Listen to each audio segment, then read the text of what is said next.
মুক্তিযুদ্ধের চেতনাটা এরকম হওয়ার কথা নয় যে আমরা মেধাহীনদের দিয়ে এই মেধাবী জায়গাটা আমরা ভরপুর করে ফেলবো, দেশকে মেধাহীন করে ফেলবো এবং দেশের বৃহৎ স্বার্থকে সামনে নিয়ে 18 দলীয় জোট গঠিত হয়েছে। বিশেষ করে যে বাংলাদেশ জামাত ইসলামী প্রচারের মাধ্যমে যতটা প্রসার হয়েছে, অপপ্রচারের মাধ্যমে তার চেয়ে বেশি আমরা প্রসার পেয়েছি। আমরা অন্য কোনো সংগঠনের সহযোগিতা চাই, ভালোবাসা চাই, কিন্তু কারো দয়া বা করুণা আমরা চাই না কখনো।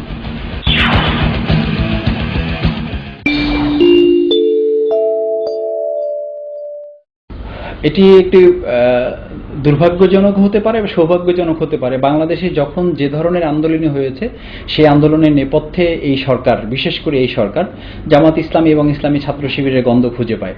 তো এটা আমাদের জন্য একটা সৌভাগ্যের ব্যাপার যে কোটা বিরোধী আন্দোলন, যেটা এদেশের প্রায় অধিকাংশ লোকের দাবি, এবং আপনারা ইতিমধ্যেই জেনে থাকবেন যে গুরুত্বপূর্ণ সকল শিক্ষাবিদ, সাংবাদিক, সাহিত্যিক, বুদ্ধিজীবী এবং দেশবরেণ্য বিভিন্ন শিক্ষাবিদ যারা আছেন তারা মত দিয়েছেন যে দেশের মুক্তিযুদ্ধ হয়েছে দেশকে মেধাবী করার জন্য, মেধাবীদের দ্বারা এই দেশ পরিচালিত হওয়ার জন্য। সুতরাং সেই মুক্তিযুদ্ধের চেতনাটা এরকম হওয়ার কথা নয় যে আমরা মেধাহীনদের দিয়ে এই মেধাবী জায়গাটা আমরা ভরপুর করে ফেলবো, দেশকে মেধাহীন করে ফেলবো এবং একটা পর্যায়ে আমাদেরকে বিদেশিদের কাছে ধর্ণা ধরতে হবে। এই আমাদের মুক্তিযুদ্ধের মূল চেতনা ছিল পরনির্ভরতা বাদ দিয়ে আমাদের স্বনির্ভরতা অর্জন, আমাদের নিজেদের পায়ে দাঁড়ানো। আজকে মুক্তিযুদ্ধের চেতনার মূল বক্তব্য থেকে সরে এসে মেধাহীনতার থেকে ডেকে নিয়ে এসে মেধাবীদেরকে বাদ দিয়ে, মেধাহীনদের থেকে ছড়িয়ে দিয়ে মূলত মুক্তিযুদ্ধের চেতনাকেই কলঙ্কিত করা হচ্ছে। যার কারণে আমরা মনে করি যে মুক্তিযুদ্ধের চেতনা বাস্তবায়ন করার জন্য কোটা কোনো বিষয় নয়, বরং মুক্তিযুদ্ধের চেতনা বাস্তবায়ন করার জন্যই কোটা প্রথা তুলে দিয়ে দু একটি সীমাবদ্ধ জায়গায় কোটা রেখে, যেটা বলা হয়েছে যে প্রতিবন্ধী এবং আমাদের যে ভিন্ন জাতিগোষ্ঠী আছে, সেই জাতি আদিবাসী এবং নৃগোষ্ঠী যারা আছে তাদের ব্যতিক্রম আর বাকি সবগুলো কোটা তুলে দিয়ে মেধাবীদের ভিত্তিতে দেশ এবং সমাজ গড়তে পারলেই কেবলমাত্র আমাদের প্রশাসনে আমরা সৎ, যোগ্য, দক্ষ মানুষ পাবো। সেই জন্য আমরা মনে করি যে কোটা এই বিরোধী যে আন্দোলন চলছে, এই আন্দোলনেও যদি সরকার জামাত শিবিরের গন্ধ খুঁজে পায় তাতে আমাদের আপত্তির কিছু নেই, কারণ ভালো যা কিছু সব কিছুই জামাত ইসলামী করার চেষ্টা করে, ইসলামী ছাত্র শিবির করার চেষ্টা করে। আগামী দিনেও এরকম অন্যায়ের বিরুদ্ধে, অত্যাচারের বিরুদ্ধে, সন্ত্রাসের বিরুদ্ধে এবং মুক্তিযুদ্ধের কথা যারা বলেন, আমরা যারা বলি, এই মুক্তিযুদ্ধের চেতনা বাস্তবায়ন করার পক্ষেও যদি কোনো আন্দোলন আসে, সেই আন্দোলনেও বাংলাদেশ জামাত ইসলাম, ইসলামী ছাত্র শিবির এই কোটা বিরোধী আন্দোলনের মতোই ভূমিকা পালন করে যাবে।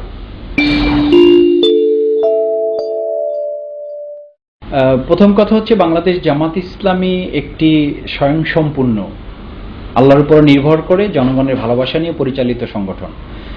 আমরা অন্য কোনো সংগঠনের সহযোগিতা চাই, ভালোবাসা চাই, কিন্তু কারো দয়া বা করুণা আমরা চাই না কখনো। সুতরাং সেই দিক বিবেচনায় আমাদের উপর নির্যাতন হচ্ছে, নিপীড়ন হচ্ছে, এটি যদি কোনো দল বা সংগঠন নিজ থেকে মনে করে যে আমাদের উপরে যে অবিচার হচ্ছে, অন্যায় হচ্ছে, এটি প্রতিবাদ করা দরকার, এটি তাদের নিজেদের দায়িত্ব, এ নিয়ে আমরা কোনো কথা বলতে চাই না। দ্বিতীয় হচ্ছে যে 18 দলীয় জোটের একটি অন্যতম শরিক হচ্ছে বাংলাদেশ জামাত ইসলামী। আমরা মনে করি 18 দলীয় জোট কোনো একটি সংকীর্ণ ইস্যুতে তৈরি হয়নি, দেশের বৃহৎ স্বার্থকে সামনে নিয়ে 18 দলীয় জোট গঠিত হয়েছে। বিশেষ করে দেশ, জাতি, ইসলাম, মানবতা, মানুষের মুক্তির লক্ষ্যে এই 18 দলীয় জোট। সে কারণে আমরা সেই লক্ষ্যেই কাজ করে যাচ্ছি। সরকারের জুলুম নির্যাতনের জবাব দিয়ে আমরা সামনের দিকে এগিয়ে যাব এবং এই সরকারের পতন ঘটিয়ে আমরা এই দেশের 16 কোটি মানুষের দাবি আদায় করেই আমরা আমাদের জোটের যে সফলতা, সেই সফলতা আমরা অর্জন করতে সক্ষম হব। এই ক্ষেত্রে কেউ কোথাও থেকে, সরকারের গোয়েন্দা সংস্থা, সরকারের কিছু এজেন্সি আমাদের মধ্যে ভুল বুঝাবুঝি হচ্ছে, আমাদের সম্পর্কে চির ধরেছে, আমাদের সম্পর্কে ফাটল ধরেছে, নানান কথা বলে আমাদের মধ্যে তারা সম্পর্কের ছেদ ঘটাতে চান। এই জাতীয় উদ্যোগ সরকারের পক্ষ থেকে যতভাবেই নেওয়া হয়েছে, ততবারই আমাদের সম্পর্কের আরো উন্নয়ন ঘটেছে, সম্পর্ক আরো মজবুত হয়েছে, সম্পর্ক আরো গাঢ় হয়েছে। সরকার আমাদেরকে যত বিচ্ছিন্ন করতে চেয়েছে, আমরা তত কাছাকাছি হয়েছি। সুতরাং সরকার যত ষড়যন্ত্র করবে, আমাদের 18 দলীয় জোটের আন্দোলন তত সফলতার দ্বার প্রান্তে পৌঁছবে। এই ক্ষেত্রে আমরা আশাবাদী এবং আগামী দিনেও আমরা সেই সফলতার জন্য অপেক্ষা করছি। জামাত ইসলামের সবসময় একটি চিরন্তন স্লোগান আছে আমাদের, সেটি হচ্ছে যে আমাদের বন্ধু আছে, আমাদের কোনো শত্রু নেই। অনেকে আমাদেরকে শত্রু ভাবেন, কিন্তু আমরা তাদেরকে শত্রু ভাবি না। আমরা মনে করি যিনি আজকে শত্রু তিনি কালকে আমার সবচেয়ে বড় বন্ধুতে পরিণত হবেন, এবং সেই চিরন্তন প্রথাকে অবলম্বন করেই আমরা কিন্তু আমাদের দাওয়াতি কার্যক্রম পরিচালনা করে যাচ্ছি। একসময় যিনি আমাদের ঘোর বিরোধী ছিলেন তিনি আজকে আমাদের পরম বন্ধুতে পরিণত হয়েছেন। আমরা রাসূল করিম সাল্লাল্লাহু আলাইহি সাল্লামের সেই দাওয়াতি প্রক্রিয়াকে সামনে রেখেছি। যে ওমর রাদিয়াল্লাহু তাআলা আনহু আমাদেরকে হত্যা করতে, রাসূল করিম সাল্লাল্লাহু আলাইহি সাল্লামকে হত্যা করতে এসেছিলেন, সেই ওমর রাদিয়াল্লাহু তাআলা আনহু রাসূল করিম সাল্লাল্লাহু আলাইহি সাল্লামের হাতে হাত রেখে ইসলামের বায়াত গ্রহণ করেছিলেন এবং ইসলামের দ্বিতীয় খলিফায় পরিণত হয়েছিলেন। সুতরাং কেউ আমাদের সম্পর্কে ভুল ধারণা পোষণ করতে পারেন, আমরা তাকে শত্রু ভাবিনি, বরং তাকে আমরা বন্ধু ভেবে তার কাছে থেকেছি, তার কাছাকাছি থেকে আমাদেরকে তাকে বুঝতে শিখিয়েছি, আমাদেরকে তার সামনে উপস্থাপন করেছি, এবং একটা পর্যায়ে আমাদেরকে মনে হয়েছে যে তিনি আমাদেরকে বুঝতে পেরেছেন। দূর থেকে তিনি আমাদের সম্পর্কে যে ভুল ধারণাগুলো পোষণ করতেন সেই ভুল ধারণাগুলো তিনি নিজেই উপলব্ধি করতে পেরেছেন যে এই ভুলগুলো আমাদের মধ্যে আসলে নেই, বরং এটি কোথাও থেকে তার মধ্যে ঢুকিয়ে দেওয়া হয়েছিল এবং তিনি কোনো কারণে এই ভুল ধারণাটা আমাদের বিরুদ্ধে পোষণ করতেন। সে কারণে আজকে যে বা যারাই আজকে আমাদের বিরুদ্ধে ভুল ধারণা পোষণ করুক না কেন, আমরা মনে করি আজকে যেমন হেফাজতে ইসলাম হোক বা যে কোনো ইসলামী দলই হোক, আমরা মনে করি ইসলামের পক্ষে যারা কাজ করছেন, ইসলামের নামে যারা কাজ করছেন, সবাই আমাদের বন্ধু। আমরা তাদের সাথে একসাথে কাজ করতে চাই।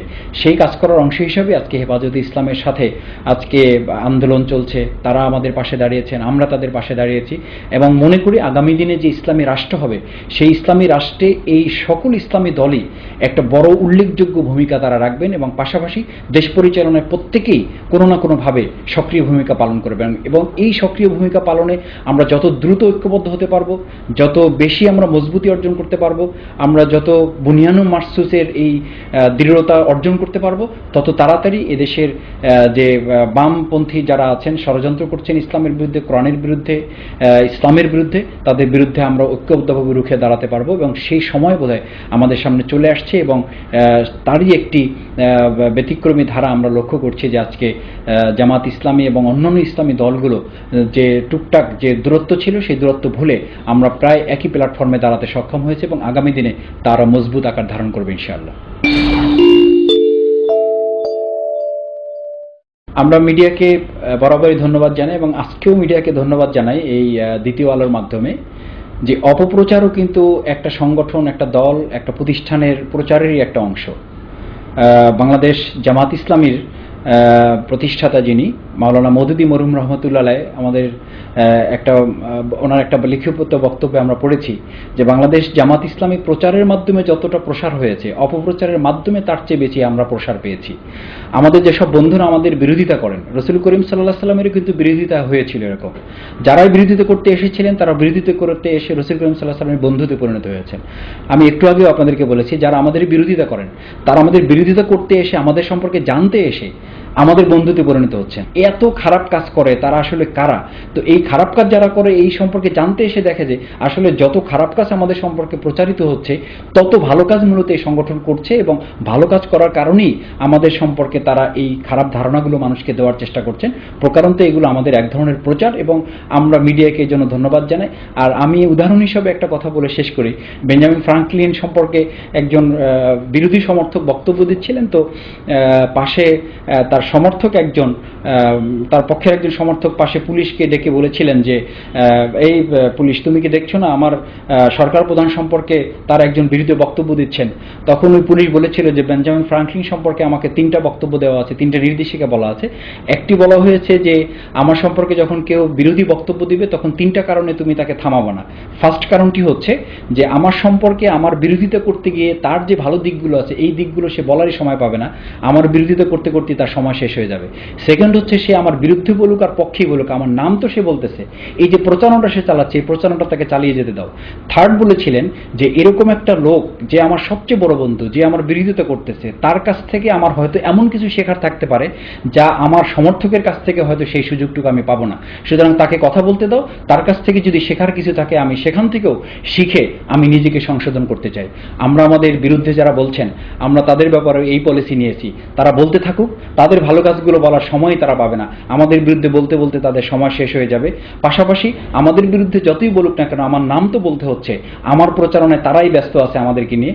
পাশাপাশি আমাদের যদি সংশোধনের কোনো বিষয় থেকে থাকে, আমরা যেহেতু মানুষের সংগঠন, হতে পারে আমাদের কোনো ত্রুটি বিচ্যুতি আছে, আমরা তাদের কাছ থেকে সেগুলো গ্রহণ করব এবং সংশোধন করে তার চেয়ে ভালো মানুষ এবং ভালো সংগঠন হিসাবে জাতির কাছে আমাদেরকে আমরা উপস্থাপন করতে সক্ষম হব।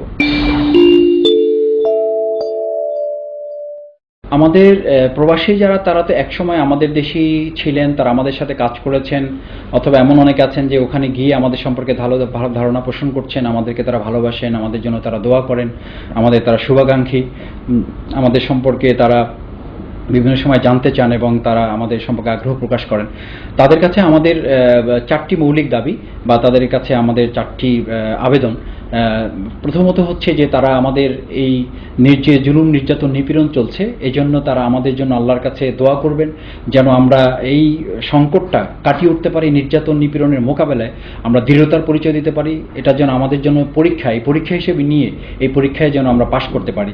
দ্বিতীয়ত আমরা বলবো যে তারা যেহেতু বাইরে থাকেন, বাইরের জগৎ অনেক কিছু দেখার সুযোগ তাদের আছে, সেখান থেকে তাদের যে অভিজ্ঞতা, তাদের যে দক্ষতা, তাদের যে যোগ্যতা, সেই অভিজ্ঞতা, দক্ষতা, যোগ্যতাকে কাজে লাগিয়ে তারা আমাদের জন্য সুন্দর পরামর্শ দিতে পারেন। যে পরামর্শগুলো গোটা বিশ্বের মুসলিম দুনিয়ার জন্য যেগুলো তারা অর্জন করেছে, সেগুলো বাংলাদেশের জন্য আমরা পেলে সেই আলোকে আমরা আমাদের সংগঠন, আমাদের দেশ এবং জাতি পরিচালনা করার ক্ষেত্রে আমরা ভূমিকা পালন করতে পারবো এবং সেটা আমাদের জন্য একটা সুবিধার দিক হবে। তৃতীয়ত আমরা তাদের কাছ থেকে যেটা আশা করি সেটা হচ্ছে যে তারা ওখানে থেকেও আমাদের এখানে তাদের আত্মীয় স্বজন, পাড়া প্রতিবেশী আছেন, যারা ওখান থেকে তাদেরকে প্রভাবিত করে কথা বলে, উৎসাহ দিয়ে, অনুপ্রেরণা দিয়ে তাদেরকে এই আন্দোলনে তারা সামিল করতে পারেন এবং তাদের প্রতিবেশী যারা, তাদের বংশধর যাদেরকে তারা এখানে রেখে গেছেন, অথবা তাদের শুভানুধ্যায়ী যারা আছেন, তাদেরকে আমাদের সম্পর্কে ভালো ধারণা দিয়ে, আমাদের খারাপ ধারণা যাদের আছে তাদের খারাপ ধারণা দূর করে দিয়ে আমাদের পাশে তাদেরকে তারা দাঁড় করতে পারেন। চতুর্থত আমরা সবচেয়ে বেশি তাদের কাছে যেটা আশা করব সেটা হচ্ছে যে তারা এই বিদেশে থেকে যে বিপুল অভিজ্ঞতা এবং সমৃদ্ধ যে অভিজ্ঞতা অর্জন করছেন, এই অভিজ্ঞতা নিয়ে একসময় অবশ্যই তারা দেশে ফিরবেন এবং দেশে ফিরে এসে তাদের এই অভিজ্ঞতা আমাদের সাথে সমন্বয় করে, ইসলামী আন্দোলনের সাথে, ইনসাফের সাথে সমন্বয় করে আমরা বাংলাদেশকে একটি সুসমন্বিত, ইনসাফ ভিত্তিক, আল কোরআনের একটি সুন্দর রাষ্ট্র আমরা কায়েম করতে সক্ষম হব। আমরা প্রবাসীদের কাছে আরও একটি দাবি করতে চাই যে আধুনিক তথ্য প্রযুক্তির দিক থেকে এখনও বাংলাদেশ যেহেতু কিছুটা হলে আমরা পিছিয়ে আছি, সেক্ষেত্রে আমাদের এই প্রবাসী ভাইয়েরা বিভিন্ন কারণে তারা আমাদের থেকে এগিয়ে আছেন। এই তথ্য প্রযুক্তির মাধ্যমে আজকে সত্য প্রতিষ্ঠা করার একটা বিপুল সুযোগ আমাদের সামনে আছে। আজকে গায়ের জোরে যে কলমের জোর কিন্তু অনেক বেশি। সেই তথ্য প্রযুক্তির জোর দিয়ে তারা যদি সত্যকে মানুষের কাছে আরও বেশি পৌঁছে দিতে পারেন, অন্যের বিরুদ্ধে তারা যদি ভূমিকা পালন করতে চান, তাহলে সেই ভূমিকা পালন করার সুযোগ তাদের আছে। আমি আশা করব যে তথ্য প্রযুক্তির এই অবাধ প্রবাহকে কাজে লাগিয়ে তারা ইসলামের পক্ষে, ইসলামী আন্দোলনের পক্ষে, বিশেষ করে বাংলাদেশে যে অন্যায়ের বিরুদ্ধে, অসত্যের বিরুদ্ধে, অবিচারের বিরুদ্ধে, জুলুম নির্যাতনের বিরুদ্ধে যে আন্দোলন চলছে, এর পক্ষে তারা জনমত তৈরি করতে ভূমিকা পালন করবেন।